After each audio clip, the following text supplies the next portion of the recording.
안녕하십니까. 오늘은 이민을 보낸 한국에 대해서 말씀을 드리겠습니다. 여러분들이 다문화 사회 하면 외국인들이 들어온 것을 많이 생각들 하세요. 그런데 사실은 그 생각을 하기 전에 이민을 많이 나간 것을 생각을 할 수가 있어야 합니다. 먼저 우리가 언제부터 이민을 나갔을까?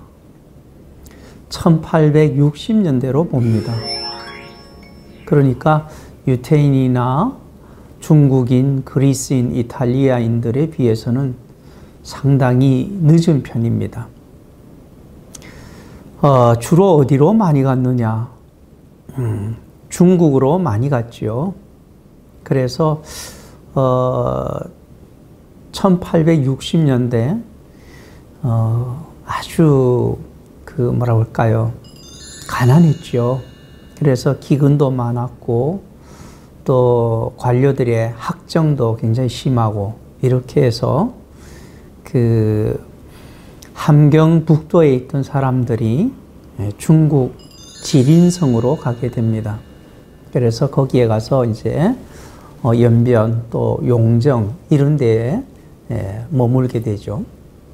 그리고 1910년대에는 그 평안도에 있던 사람들이 랴오닝 성으로 넘어가기도 합니다. 그리고 1930년대에는 경상도 사람들이 헤이룽장 성으로 많이 이동을 하게 됩니다. 이 중국인들 그 사람들이 이제 거기에 가서 흔히 조선족으로 불리는 그런 사람들로 거기에 계속 살게 되는데 가장 대표적인 사람은 윤동주 시인인 것 같아요. 윤동주 시인은 1917년에 태어나서 1945년에 돌아가신 분인데 시인이자 또한 독립운동가였죠. 윤동주 시인은 바로 용정에 있는 대성중학교를 졸업을 했습니다. 제가 2016년 10월에 이 용정에 있는 대성중학교를 한번 가봤는데 정말 감개무량했습니다. 그리고 그 앞에 보면은 하얀 석상이 있었는데 흉상이죠. 거기에 보면은 별의 시인 이런 말들이 있었습니다.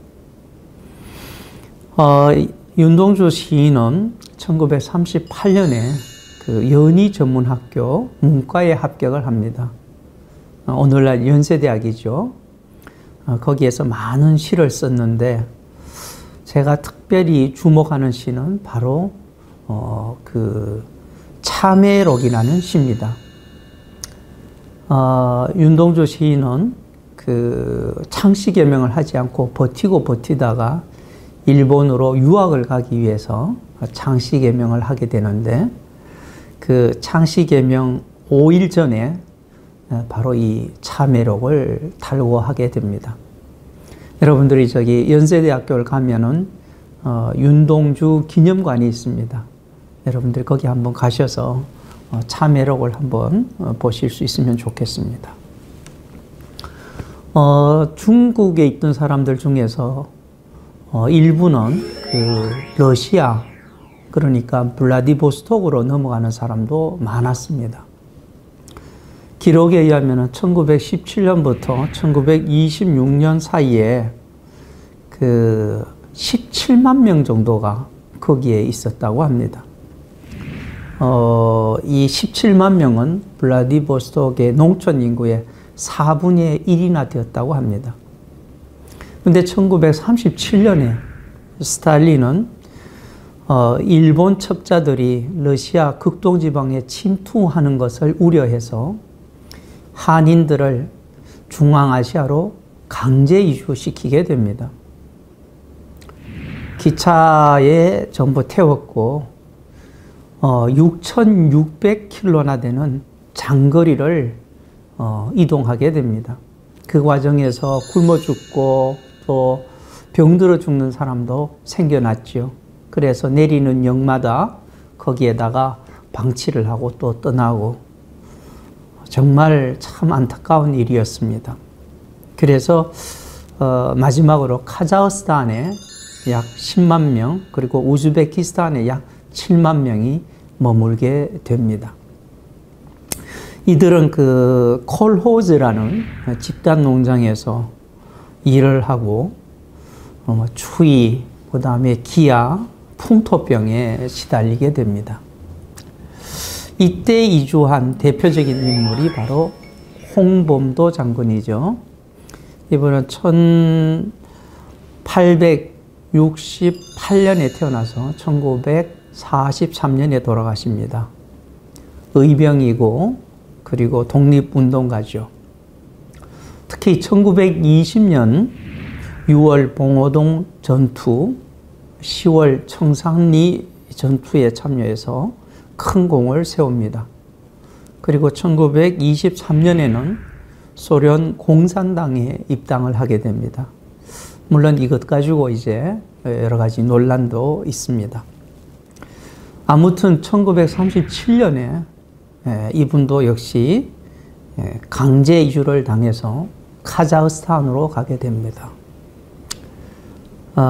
그리고 1941년에는 그 러시아가 독일과 싸울 때 러시아군을 지원하기도 했습니다. 이분은 1943년에 거기에서 이제 돌아가시게 되는데 거기에 이제 현지에 묻혔던 거죠. 그러다가 작년에 그 유해를 국내로 송환을 했습니다. 그 다음에 또 생각해 볼 수 있는 이주가 미국 이주입니다. 미국 이주에서 중요한 해는 바로 1903년입니다. 1902년 12월 22일 121명이 인천 제물포항을 떠납니다.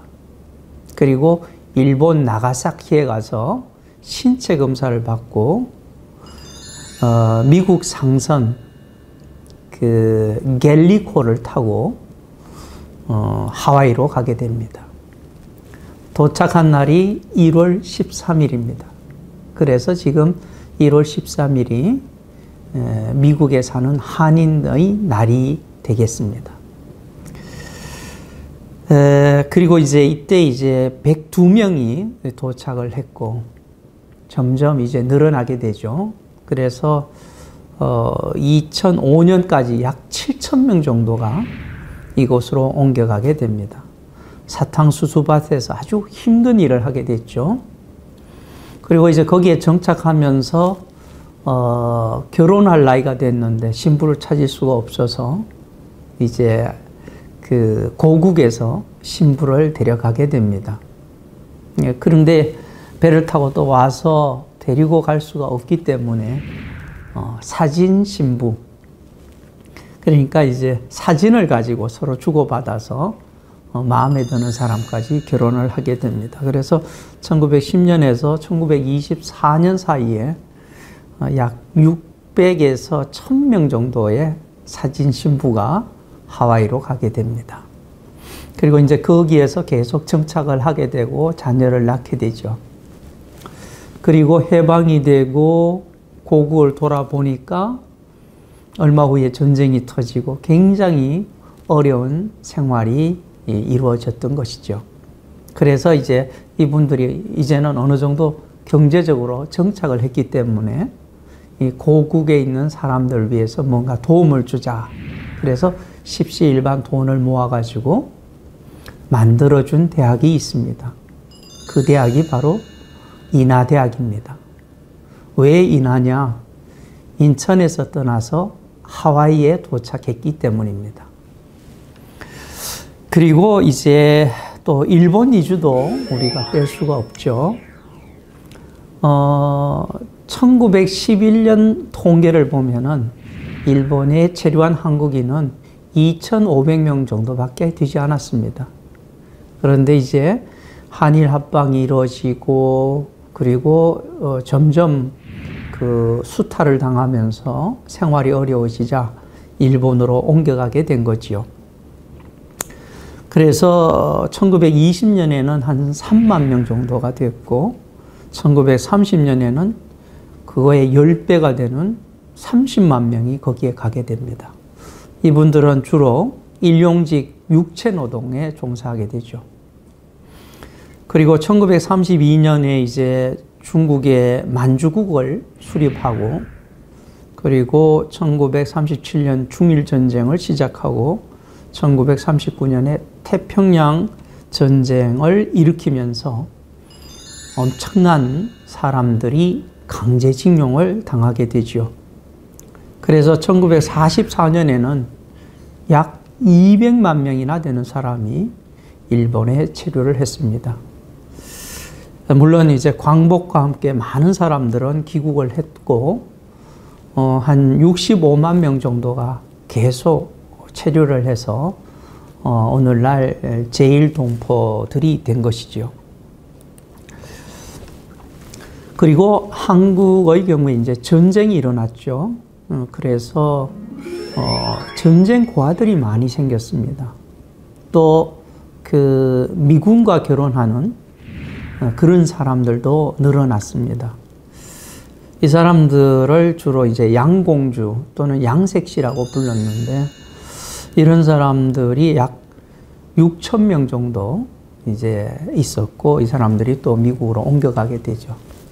그리고 전쟁 고아들이 약 매년 8천 명 정도가 또 미국으로 옮겨가게 됩니다.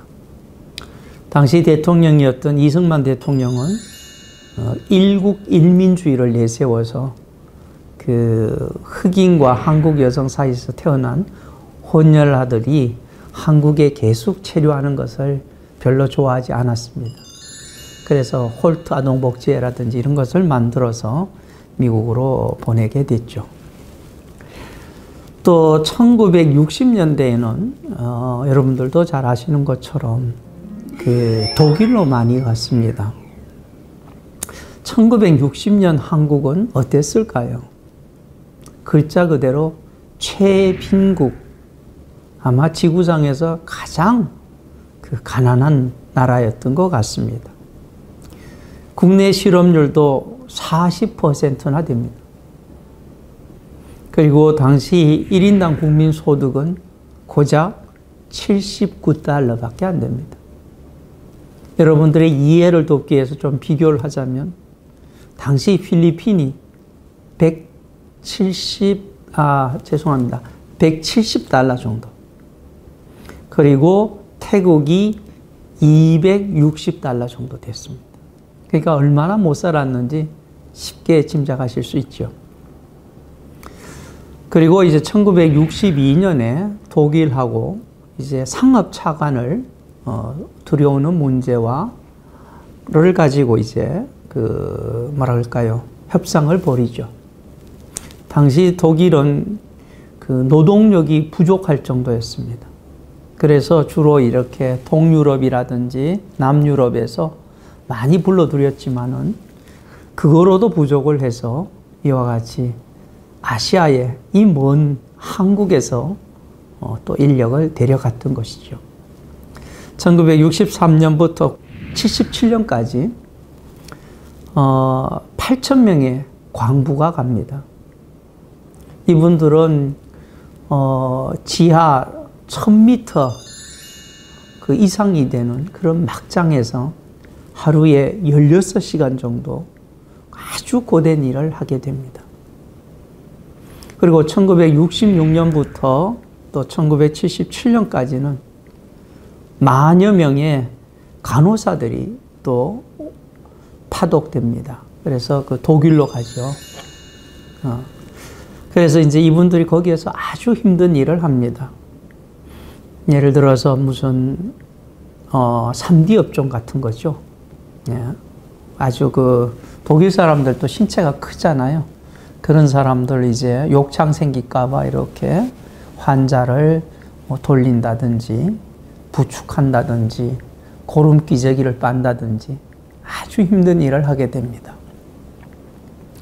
이분들이 거기에서 받는 돈은 굉장히 컸습니다. 한국에서 비슷한 일을 했을 때보다 8배 정도 받았습니다. 그러니까 많은 사람들이 그쪽으로 가려고 했던 거죠. 아마 여러분들 국제시장 보셨죠?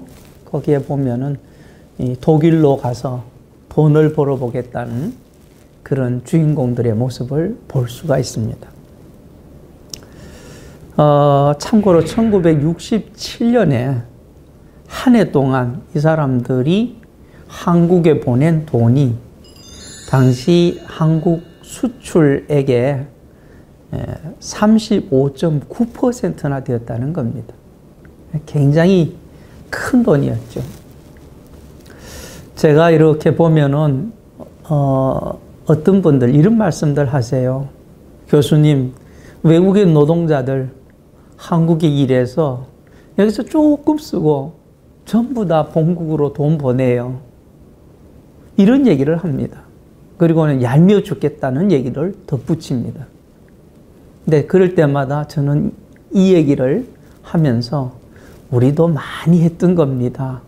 그러니까 너무 그렇게 부정적으로 보지 마십시오. 이런 말씀을 드립니다. 미국과 호주로도 이민을 가게 됩니다. 미국의 경우 1965년에 이민법을 개정하게 됩니다. 그렇게 하면서 이민자를 대거 수용하게 되죠. 그래서 이제 이게 수용이 되면서 이민은 점점 늘어나게 됩니다. 참고로 1970년 이후에는 매년 3만 명 정도가 미국으로 이민을 떠납니다. 이게 쭉 이루어지다가 1987년, 그러니까 88 올림픽이 있기 1년 전에 3만 6천 명이 나갔고 그 다음부터는 이것이 서서히 줄어듭니다. 이제 한국도 상당히 잘 사는 나라가 됐기 때문에 굳이 이민을 갈 필요가 없었던 것이죠. 이렇게 이제 이민을 간 분들은 주로 한인교회에 가서 사람들을 만나게 됩니다. 그리고 주로 한인업소에 이분들이 종사하게 됩니다. 이유는 몇 가지 있죠. 첫째, 영어가 그렇게 원활하지 않잖아요. 그러니까 그 미국 주류 사회에 들어가기에는 너무 그 어눌한 영어였다는 겁니다.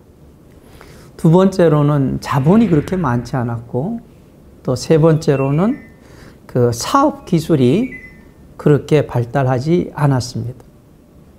그래서 이런 사람들은 주로 시카고의 경우에는 사우스 웨스트라든지 뉴욕의 경우에는 블루클린, 그 다음에 로스앤젤레스의 경우에는 사우스 센트럴과 같은 주로 저소득자들이 사는 곳에서 거주하고 일을 했던 것이죠. 근데 이제 미국에서 저소득자 하면은 흑인들이 있잖아요. 결국은 그 사람들과의 경쟁 관계에 또 놓이게 되죠. 근데 한국인들은 백인은 엄청나게 숭상하지만 흑인은 굉장히 또 무시하잖아요. 그러니까 그게 또 그대로 이제 거기에서도 이루어졌던 것이죠. 그래서 이제 흑인의 입장에서 보면 한국 사람들이 결코 좋게 보일 리가 없죠. 저 사람들 사는 곳은 주로 학군이 좋은 곳에 살면서 돈은 자기들이 사는 곳에 와서 번다는 거예요. 그러니까 돈은 벌어가지만 실질적으로 지역사회에는 도움이 안 되는 사람, 어떻게 보면 얄미운 사람이 된 거죠. 그래서 1992년 4월 29일 날 이 사람들이 폭동을 일으키고 52명이 사망을 했고, 그리고 실제로 보면은 한국인들이 운영하는 가게들이 상당히 많은 손상을 입게 됩니다. 그래서 이제 사람들은 생각을 조금 바꾸게 됩니다. 그래서 이제는 흑인의 생명도 소중하다. 그래서 이런 미국 내 소수민족과도 잘 지내야 된다. 이런 생각을 하게 된 것이지요. 이렇게 해서 나간 재외 동포들이 많습니다. 이 재외 동포가 몇만 명 정도 될까? 제가 강연을 하면서 한번 질문을 해보면 거의 못 맞춥니다. 어떤 분은 20만 명, 40만 명, 그렇게 쭉 하다가 나중에 재외 동포가 180개국에 750만 명이 나가 있습니다. 라고 하면 깜짝 놀라세요. 180개국, 750만 명. 상당히 많은 겁니다. 여러분들 180개국, 여기도 눈여겨볼 필요가 있어요. 제가 이렇게 읽은 책에 의하면은 중국인들이 외국에 굉장히 많이 나가 있죠. 화교라는 이름으로. 그 사람들이 나가 있는 나라가 한 100개국 정도밖에 안 돼요. 그리고 디아스포라 하면 떠오르는 유태인들 나가 있는 나라가 약 60개국밖에 안 됩니다. 근데 한국인은 180개국이나 나가 있습니다. 왜 그럴까? 저는 두 가지 정도 이유를 생각해 보고 있습니다. 하나는 상당히 시달린 민족이다, 이런 얘기입니다. 우리가 해외에 식민지를 만들어서 나간 게 아니잖아요. 그래서 예를 들어서 중국으로도 가고 또 일본으로도 가고 미국으로도 가고 그렇게 했었죠.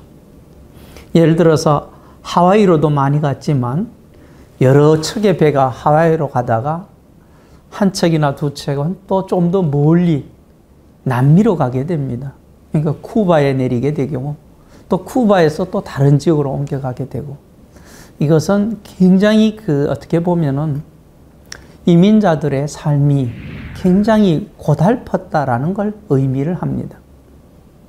이게 조금 부정적이라면은 저는 긍정적인 면도 있다고 봅니다. 그것은 한민족의 적응력입니다. 우리는 추우면 추운 대로, 더우면 더운 대로 잘 살 수가 있습니다.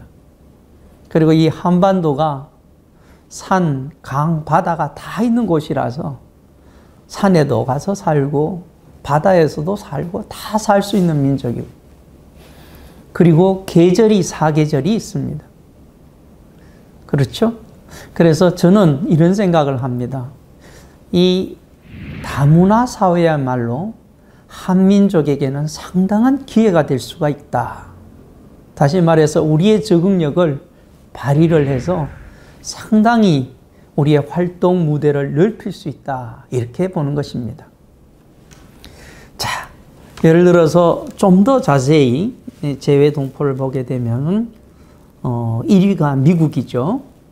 그래서 한 250만 명 정도가 미국에 살고 있습니다. 2위가 중국입니다.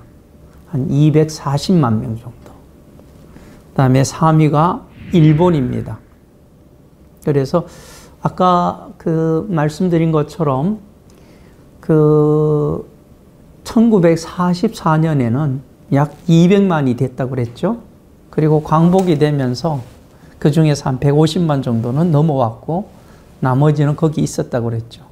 그리고 그 이후에 많은 사람들이 이제 2세, 3세, 그리고 또 한국에서 넘어가는 사람들 해서 그래도 꽤 많아졌습니다. 그리고 유럽이라든지 동남아 이렇게 곳곳에 지금 흩어져 있습니다. 자, 여러분들, 이 재외 동포에 대한 우리의 사랑은 아주 각별합니다. 요즘은 코로나 때문에 못하지만 전국 노래자랑, 가요 무대 이런 데 나오는 그 사회자들은 꼭 이런 식으로 인사를 하죠. 방청객 여러분, 시청자 여러분, 그리고 멀리 계신 해외 동포 여러분, 노래를 한 곡 보내드리겠습니다. 이렇게 국영방송을 통해서 노래를 보내면서 안녕과 번영을 기원하는 민족이 별로 없습니다. 저는 이런 말씀 드리고 싶습니다. 그런 마음을 이 땅에 더 잘 살아보겠다고 온 이민자들에게도 좀 나누어 주지 않는 겁니다. 그러면 그분들하고 우리의 관계가 좋아질 것이고, 그리고 앞으로 이민자들이 점점 늘어나는 상황에서는 거기에서 발생할 수 있는 사회적 갈등이라든지 사회적 비용을 줄일 수 있는 아주 좋은 기회가 될 것입니다. 그래서 오늘 제가 드린 말씀을 다시 또 종합을 해보면 1860년대부터 외국에 나갔다. 그것은 가난 때문이었다. 이런 얘기입니다. 그래서 중국이라든지 러시아라든지 그 다음에 또 저기 중앙아시아, 그 다음에 미국, 일본 등등 지금 말씀드린 것처럼 180여 개국에 750만 명의 재외동포가 있습니다. 이 사람들이 잘 살도록 기원을 한다면 이 땅에 들어온 외국인도 잘 살게 해주자. 이것이 오늘 제가 드리고 싶은 말씀입니다. 감사합니다.